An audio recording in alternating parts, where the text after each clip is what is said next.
Hi everyone, and welcome to the channel where we bring you real intelligence operations that shaped history. Not Hollywood fiction, but the actual tradecraft, moral dilemmas, and human cost behind the headlines. Let's begin. The doors wouldn't open.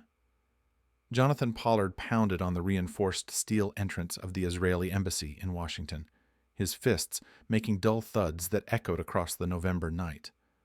Behind him, somewhere in the darkness of Van Ness Street, FBI surveillance teams were closing the perimeter.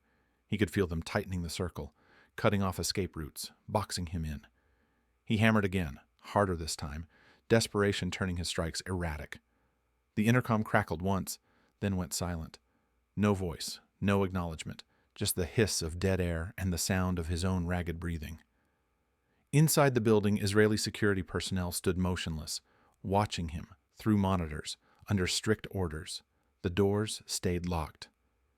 Jonathan Pollard, the American intelligence analyst, who had spent 18 months feeding classified documents to Israel, who had compromised satellite reconnaissance programs and naval intelligence assessments, who had photographed secret materials by the thousand, was being abandoned. The FBI moved in at 11:47 that night. Pollard didn't resist. He couldn't. The embassy doors never opened. 3,000 miles away, in a secure facility in Tel Aviv, Rafi Eitan received the encrypted message confirming Pollard's arrest. The man who had run the entire operation, who had recruited and managed and extracted intelligence from the unstable American analyst, read the brief transmission without visible reaction. No anger, no regret, no second-guessing. Years later, when pressed about the decision to leave Pollard outside those embassy doors, to let him fall into FBI custody and face decades in an American prison, Eitan would offer a response that revealed everything about who he was and how he operated. The mistake, he said, was getting caught, not acting. That single sentence contained the entire philosophy of one of Israel's most effective and most controversial intelligence officers. A man who helped bring Adolf Eichmann to Jerusalem for trial. A man who ran operations that strengthened Israel's strategic position. And a man whose methods and choices nearly ruptured the intelligence relationship between Israel and the United States beyond repair. Rafi Eitan never cultivated a myth. He didn't write memoirs filled with cinematic heroism or leak flattering stories to journalists. He operated in shadows by choice, not circumstance, and he viewed moral philosophy as something other people worried about when they had the luxury of distance from existential threat. To understand how Rafi Eitan ended up running one of the most damaging intelligence operations in Israeli history, you have to go back to the beginning, back to Mandatory Palestine in 1926, before Israel existed as a state, when the territory was a powder keg of competing nationalisms, underground militias, and communities fighting for survival. Rafi Eitan was born into that world. Not born into ideology or grand strategic thinking, but born into violence as a fact of daily existence. His formative years were shaped by the Haganah, the Jewish paramilitary organization that operated in the shadows of British colonial rule, and by the understanding that survival meant doing things that peacetime societies would never accept. By the time Israel declared independence in 1948, Eitan had already spent years in underground operations. He wasn't an intellectual who theorized about intelligence doctrine. He wasn't a strategist who wrote position papers about the future of Israeli security. What distinguished him from hundreds of other young men in those early organizations was something far simpler and far more valuable to an intelligence service building itself from nothing. He was dependable under extreme pressure, and he was completely indifferent to fallout. That combination made him dangerous. It also made him irreplaceable. Other operatives hesitated when missions crossed certain lines. They worried about diplomatic consequences, about international law, about what capture might mean. Eitan didn't hesitate. He calculated risk, assessed feasibility, and executed orders. The moral weight of those orders belonged to someone else. His job was completion. This mindset, forged in the chaos of pre-state warfare, would define everything that came after. It would make him the man Israel turned to when operations required absolute commitment. And it would make him the man whose successes sometimes damaged the very nation he served. In the late 1950s, when Mossad began seriously hunting Nazi war criminals who had escaped justice after World War II, Adolf Eichmann represented the ultimate target. Not because he was the highest-ranking Nazi still alive, he wasn't. Not because he was the most difficult to find, others were more carefully hidden. Eichmann mattered because of what he represented: the bureaucratic machinery of genocide, the logistical architect who had coordinated trains and camps and murder on an industrial scale. He was living quietly in Buenos Aires, Argentina, using the alias Ricardo Clement, working a factory job, raising a family, protected by distance, by a new identity, and by the simple fact that the world had largely moved on from prosecuting men like him. Israel had not moved on.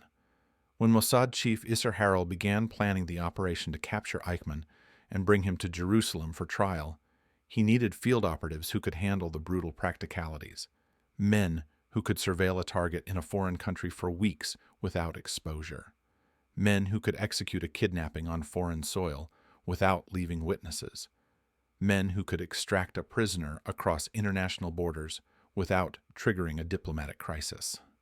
Rafi Eitan was not Harel's first choice. That fact, buried in classified personnel files that wouldn't be declassified for decades, reveals something crucial. Several senior field officers declined participation in the Eichmann mission. The risks were extraordinary. Argentine counterintelligence could expose the team. The operation could fail and leave operatives stranded in a hostile country. And if Israel's involvement became public before Eichmann was safely in custody, the political backing might evaporate, leaving the operatives to face consequences alone. Eitan accepted the assignment without hesitation, not because he was uniquely skilled for this particular mission, but because he was constitutionally incapable of refusing an order, even when refusal would have been rational. That willingness, more than tactical brilliance, secured his role in what would become one of the most famous intelligence operations in history. The mission required months of preparation. Surveillance teams established Eichmann's daily routines, his travel patterns, his vulnerabilities.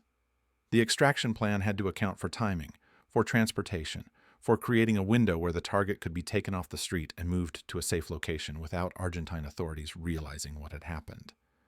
Eitan's role was logistics and coordination, the unglamorous work, the details that determined success or failure, how to move a prisoner without being seen, how to hold him in a safe house without neighbors noticing, how to get him onto an Israeli aircraft before authorities understood what was happening. He approached these problems with clinical detachment. Eichmann wasn't a monster who haunted dreams. He was a logistical challenge, a set of variables to manage, a target to move from point A to point B without compromise. During the planning phase, according to internal memos that remained classified for over 4 decades, Eitan pushed for a lethal contingency plan. If the extraction failed, if Argentine authorities discovered the operation in progress, if the team faced capture, Eitan argued they should have authorization to stage Eichmann's accidental death rather than abort the mission. Isser Harel rejected this proposal outright. Harel understood what Eitan either didn't see or didn't care about. Eichmann had to stand trial. The operation wasn't just about removing a Nazi war criminal from circulation. It was about forcing the world to confront the Holocaust, to hear testimony, to create a public record that couldn't be denied or forgotten. A dead Eichmann accomplished nothing except vengeance. A living Eichmann in a Jerusalem courtroom served history. This disagreement revealed a fundamental split in philosophy. Harel valued symbolism and legitimacy. Eitan valued mission closure, regardless of optics. Harel thought about what came after the operation. Eitan thought about completing the operation. Both approaches had merit, but they couldn't coexist in the same mission without friction. On May 11, 1960, the operation reached its critical phase. Eichmann left his factory job and walked toward the bus stop, following his usual route home. The Mossad team moved into position. The street was quiet, the timing precise.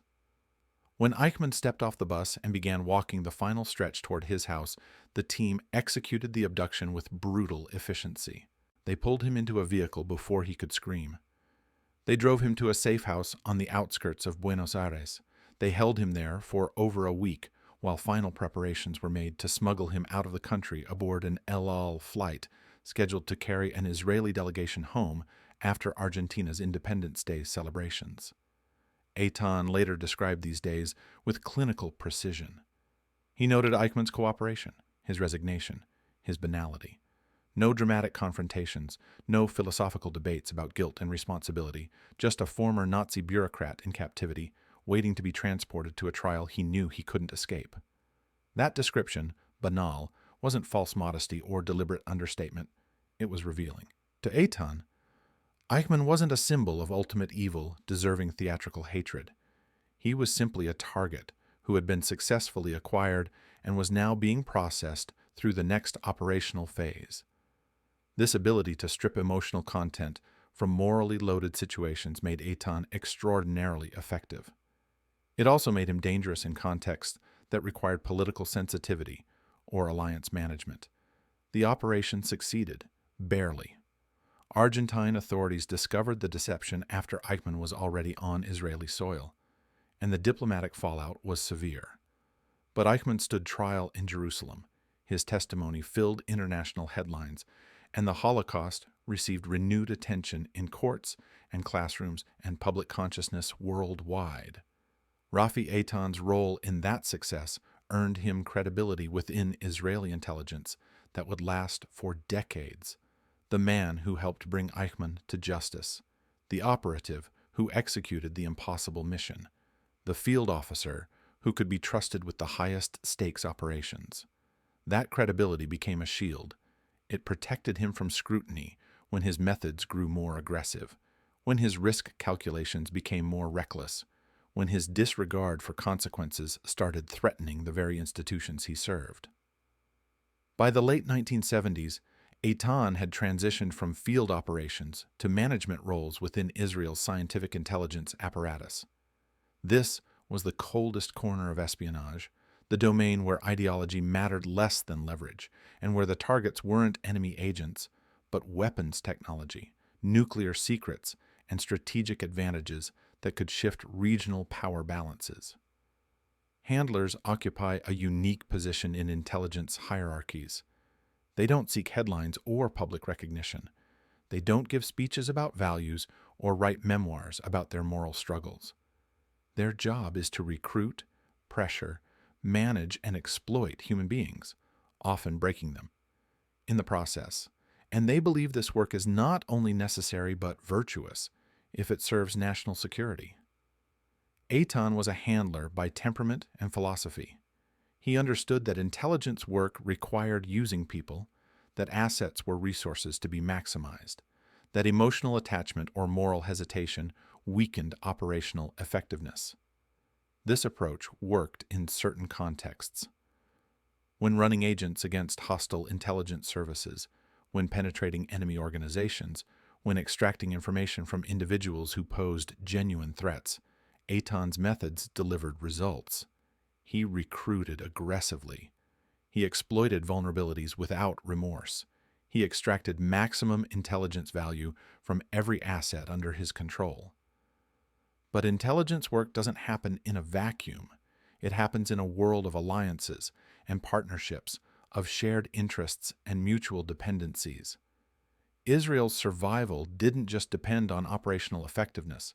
It depended on maintaining intelligence cooperation with the United States, on preserving trust with allies who provided weapons and diplomatic cover and access to capabilities Israel couldn't generate alone.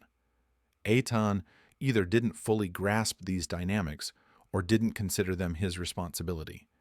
His job, as he understood it, was to acquire intelligence that Israel needed. Alliance management belonged to diplomats and politicians. Operational decisions belonged to him. This division would prove catastrophic. Throughout the late 70s and early 80s, internal correspondence within Israeli intelligence revealed a growing tension. Eitan increasingly expressed skepticism about American intelligence sharing arrangements. He believed, and stated in classified memos, that the United States selectively withheld Middle East intelligence that Israel needed to assess threats from hostile neighbors. His argument had some merit. American intelligence priorities didn't always align perfectly with Israeli security needs. The United States maintained relationships with Arab states that Israel viewed as potential enemies. Intelligence sharing involved calculations about what to reveal and what to protect, and those calculations sometimes left gaps in what Israel received. But Eitan went further than identifying gaps.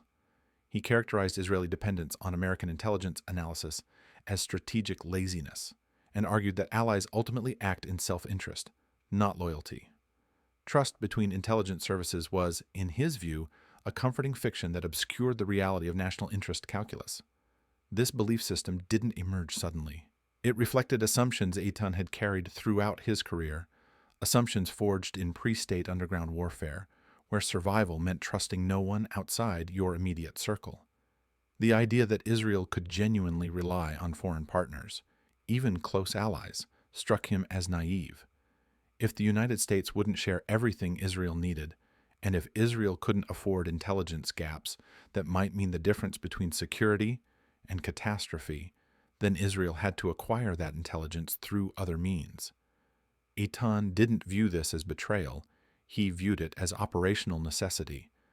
In the early 1980s, an opportunity presented itself. Jonathan J. Pollard was a civilian intelligence analyst working for the United States Navy's Anti-Terrorist Alert Center. He had access to classified intelligence assessments, satellite reconnaissance data, and naval intelligence reports that crossed his desk as part of his analytical work. Pollard was also unstable.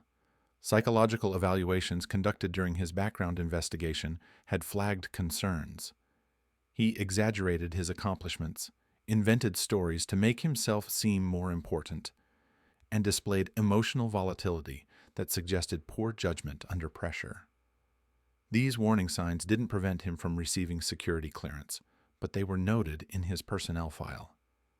When Pollard began making contact with foreign intelligence services offering to provide classified information, multiple agencies could have recognized him as a security risk and shut down the approach. Instead, Israeli handlers saw something different. They saw an asset. Rafi Eitan became Pollard's primary handler. He knew about the psychological evaluations. He knew Pollard was attention-seeking, prone to exaggeration, emotionally volatile, and he considered these traits advantages, not liabilities. An unstable asset was easier to manipulate. An attention-seeking asset produced higher output volume, desperate to prove his value. An emotionally volatile asset was less likely to experience moral hesitation about betraying his country, because his grievances and resentments overrode his judgment. This represented a rare documented case where asset instability was deliberately exploited rather than mitigated. Most intelligence services avoid recruiting unstable individuals precisely because they're unpredictable, prone to exposure, likely to make catastrophic mistakes. Eitan made a different calculation. The intelligence Pollard could provide was worth the risk, and if the asset eventually burned out or got caught, he'd already delivered maximum value. That calculation was coldly logical from a purely operational standpoint. It was also strategically insane. Pollard began photographing classified documents by the hundreds, then by the thousands. He provided Israel with satellite imagery of Palestinian Liberation Organization facilities, intelligence assessments of Syrian air defense systems, naval intelligence regarding Soviet capabilities in the Mediterranean. The volume was staggering, the sensitivity extreme. Eitan encouraged maximum extraction. The operational philosophy was simple: get everything possible while the window remained open, because all intelligence operations eventually end, and the question was whether they ended after acquiring enough value to justify the risk. But this wasn't an operation against a hostile intelligence service. This was an operation against Israel's closest ally, the nation that provided billions in military aid. that shared intelligence across dozens of channels, that offered diplomatic protection in international forums. Running an intelligence operation against the United States wasn't just risky. It was betting Israel's most important strategic relationship on the assumption that the operation would never be discovered. Eitan made that bet. For 18 months, Pollard delivered classified material. For 18 months, Israeli intelligence gained access to American intelligence assessments they wouldn't have received through normal sharing channels. For 18 months, the operation appeared to validate Eitan's risk calculation. And then, in November 1985, the operation collapsed. American counterintelligence had been investigating anomalies in classified material handling. Pollard's behavior had grown increasingly erratic, his security violations more obvious. When investigators finally focused on him, the evidence was overwhelming. He'd left traces everywhere: copying logs, unexplained absences, suspicious contacts.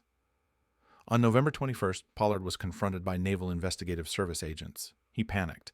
Instead of maintaining his cover or attempting damage control, he ran. He drove to the Israeli embassy on Van Ness Street with his wife, hoping for emergency extraction, asylum, protection. There was a narrow window where extraction could have worked. Israeli embassy staff could have brought Pollard inside, hidden him in the building, arranged for diplomatic transportation out of the country. It would have confirmed Israeli involvement, triggered a massive diplomatic crisis, damaged U.S. Israeli relations severely. But it might have protected the asset and contained some of the intelligence damage. Rafi Eitan opposed emergency extraction. His reasoning, documented in classified communications that were partially declassified decades later, reflected his operational philosophy perfectly. Extracting Pollard would confirm Israeli culpability and make the diplomatic damage worse. The asset had already delivered maximum intelligence value over 18 months. And the diplomatic damage was inevitable regardless of what happened to Pollard now. The Americans knew Israel had run the operation, and whether Pollard ended up in Israeli custody or American custody wouldn't change that fundamental reality. From a pure cost-benefit analysis, abandoning Pollard made sense. The intelligence had already been acquired. Protecting the asset served no further operational purpose, and extraction would create additional exposure for Israeli intelligence personnel involved in the operation. So the embassy doors stayed locked. Jonathan Pollard was arrested, charged with espionage, and eventually sentenced to life in prison. He would serve nearly 30 years before being paroled in 2015, and wouldn't be allowed to emigrate to Israel until 2020. The fallout was immediate and catastrophic. U.S. intelligence cooperation with Israel froze. Senior American officials felt personally betrayed, not by an enemy, but by an ally they'd trusted with sensitive information and capabilities. For the first time in the history of U.S. Israeli relations, Israel was treated not as a trusted partner, but as a hostile intelligence actor that had deliberately targeted American national security. The damage went beyond immediate intelligence sharing. It poisoned trust across multiple agencies, created new restrictions on what information could be shared with Israeli counterparts, and generated suspicion that lasted for decades. American intelligence officers who had built careers on close cooperation with Israeli services found their professional relationships destroyed overnight. Israeli intelligence officers who depended on American cooperation faced new barriers and heightened scrutiny. And Rafi Eitan refused to apologize, not publicly, not privately, not in internal reviews or closed-door sessions with senior leadership. He defended the operation for years, insisting Israel had done nothing fundamentally wrong. The United States was withholding intelligence Israel needed to survive. Pollard had access to that intelligence. Pollard was willing to provide it. The risk was acceptable. The operation served Israeli national security. The mistake, he maintained, was getting caught, not acting. This position was both logically consistent with his worldview and completely tone-deaf to the strategic reality. Intelligence operations don't exist in isolation from broader national interests. Israel didn't just need the intelligence Pollard provided, It needed American cooperation, American weapons, American diplomatic support. Damaging that relationship for intelligence that could have been obtained through other means or done without entirely was a strategic miscalculation of the highest order. But Eitan couldn't see that, or wouldn't. To him, the criticism represented political interference in operational decisions, diplomatic concerns overriding security imperatives, institutions prioritizing alliance management over mission effectiveness. I have to pause here and ask you something. If you were in Eitan's position, knowing that running Pollard meant accessing intelligence Israel believed it needed for survival, but also knowing it meant betraying the trust of Israel's closest ally and potentially damaging that relationship for decades, what would you have done? Was the intelligence worth the cost? Was Eitan's unwavering commitment to Israeli security heroic, or was it reckless? Drop your answer in the comments below. I'm genuinely curious how you'd navigate that impossible calculation, because what he decided in that moment defined not just his legacy, but the course of U.S. Israeli intelligence cooperation for a generation. Here's what happened next. Officially, Rafi Eitan faced no formal punishment. There were no criminal charges, no public censure, no stripping of honors or positions. Israel couldn't afford to completely disown an operative who had served the state for decades, who had been part of the Eichmann capture, who represented a generation that had built Israeli intelligence from nothing. But unofficially, he was quietly sidelined. Gradually, systematically, Eitan was removed from sensitive liaison roles. He was excluded from portfolios that required interaction with Allied intelligence services. He was redirected toward domestic or technical domains, where his methods wouldn't create international incidents. This reflected institutional discomfort with someone who was too effective to completely disown, but too dangerous to empower with operational autonomy. The solution was containment. Keep him inside the tent, but limit his access to matches. For Eitan, this represented vindication of his fundamental skepticism about institutions. He'd served the state loyally, made hard decisions others avoided, acquired intelligence that strengthened Israeli security. And when the political cost became uncomfortable, the institution protected itself by limiting his role. He never expressed regret for the Pollard operation. Not once. Even in closed forums, even in conversations with colleagues who criticized the decision, even when confronted with the decades-long damage to U.S. Israeli intelligence cooperation, Eitan maintained his position. Internal reviews show he viewed the entire controversy as proof that modern intelligence work was being corrupted by political considerations. He criticized legal oversight mechanisms, media accountability, human rights constraints on intelligence operations. He believed these trends would slow response times, increase leaks, favor political safety over survival.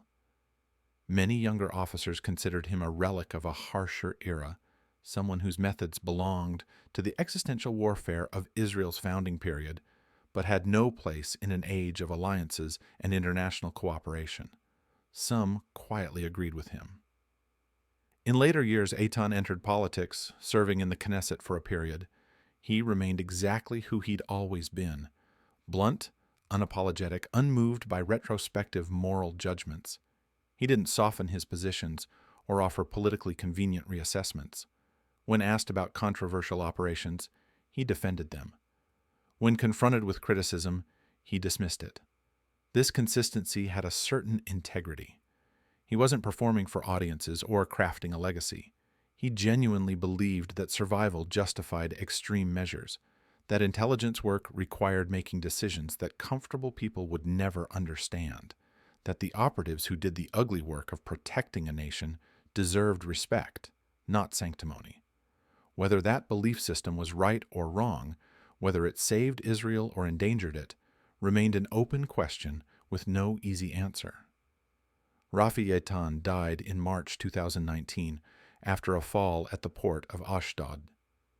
He was 92 years old. The end was quiet, unremarkable, the kind of death that would have suited him. No grand statements, no deathbed revelations, just the conclusion of a life spent in shadows. His obituaries were complicated. They acknowledged his role in the Eichmann capture, one of the most significant intelligence operations in Israeli history. They acknowledged his decades of service. They also acknowledged the Pollard affair, the damage it caused, the questions it raised about operational judgment and strategic thinking. Unlike Isser Harel or Meir Dagan, Rafi Eitan never became a symbol of national pride. His achievements were undeniable, but they were tainted by consequence. He forced Israel to confront an uncomfortable truth that many intelligence professionals still grapple with.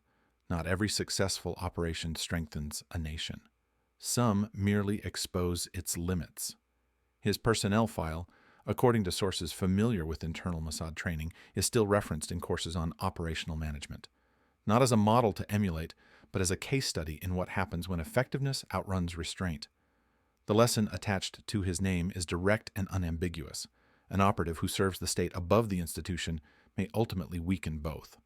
That's a harsh judgment. It's also an honest one. If you've made it this far, thank you for taking this journey through one of the most controversial careers in Israeli intelligence history. This channel is dedicated to bringing you real intelligence operations every single day.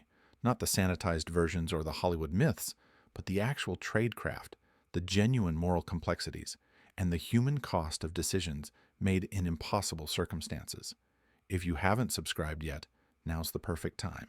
Hit that button and turn on notifications so you never miss an episode, because the operations we cover keep revealing new layers of how intelligence work actually functions in the real world. But this story isn't quite over yet. There's one final revelation about how Rafi Eitan is remembered within the intelligence community, and what his legacy means for understanding modern espionage. So, what do you think? Was Eitan a hero who made hard choices to protect Israeli security? Or was he a reckless operator whose methods damaged the nation he served? Was the Pollard operation justified, given Israel's security needs? Or was it a catastrophic miscalculation that betrayed a crucial alliance? Drop your thoughts in the comments below. I read every single one, and I love hearing your perspectives on these impossible intelligence dilemmas. Rafi Eitan represents something that makes people uncomfortable, the raw, unsentimental core of intelligence work stripped of heroic narrative and moral certainty. He believed in loyalty without diplomacy, efficiency without empathy, victory without caring about narrative control. In an era where intelligence agencies increasingly worry about optics, legality, and maintaining alliances, Eitan belonged to a harsher age that believed survival justified almost anything. His career poses questions without providing comfortable answers. When does serving your nation become endangering it? When does operational effectiveness become organizational liability? When should individual judgment be subordinated to institutional control? How do you balance the imperative to acquire intelligence with the imperative to maintain alliances that make survival possible? These questions don't have simple resolutions. They require understanding that intelligence work happens in moral gray zones, where every choice carries costs, and where the consequences of decisions might not become clear for decades. What made Eitan valuable? His willingness to act when others hesitated, his indifference to political consequences, his absolute focus on mission completion, also made him dangerous. The same traits that enabled the Eichmann capture enabled the Pollard disaster. You couldn't have one without risking the other. Israel ultimately decided that kind of operative needed constraints, not punishment, not public condemnation, but careful management and limited operational autonomy. The institution recognized that Eitan's approach, unchecked, could damage national interests as easily as serve them. That recognition came at a price. It took the Pollard affair, took 30 years of damaged U.S. Israeli intelligence cooperation, took the imprisonment of an asset who believed Israel would protect him. The lesson was expensive, but it was learned. Modern Israeli intelligence operations against allied nations are subject to far more oversight, far more political control, far more consideration of second-order and third-order effects. The Pollard case is taught as a cautionary tale, about what happens when operational logic disconnects from strategic reality. Rafi Eitan never accepted that lesson. To the end of his life, he maintained that the operation was justified, that the intelligence was necessary, that the mistake was exposure, not execution. He represented a generation that came of age in existential warfare, that built a state from nothing, that operated under the constant shadow of annihilation. That generation did what it believed necessary to ensure Israel survived. Sometimes what they did worked. Sometimes it didn't. Sometimes the costs were worth it. Sometimes they weren't. Rafi Eitan's legacy is neither purely heroic nor purely cautionary. It's both simultaneously. He was the man who helped bring Eichmann to justice. He was also the man who ran Pollard into the ground. Both are true, both matter.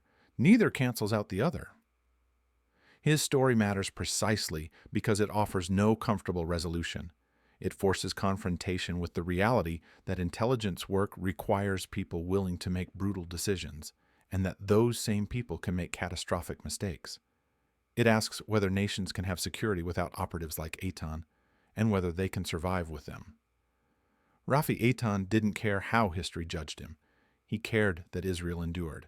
Whether his methods helped or hindered that endurance remains contested territory, and probably always will be.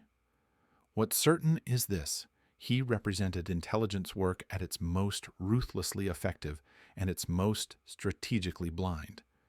He showed what happens when loyalty becomes untethered from wisdom, when tactical success disconnects from strategic consequences, when the operative who always completes the mission becomes the operative who damages the institution. His file remains in the archives, still marked with warnings, still studied by new generations of intelligence officers learning to navigate the impossible balance between effectiveness and restraint. He's not celebrated, he's not condemned, he's studied, because Rafi Eitan was never about comfort. He was about consequence.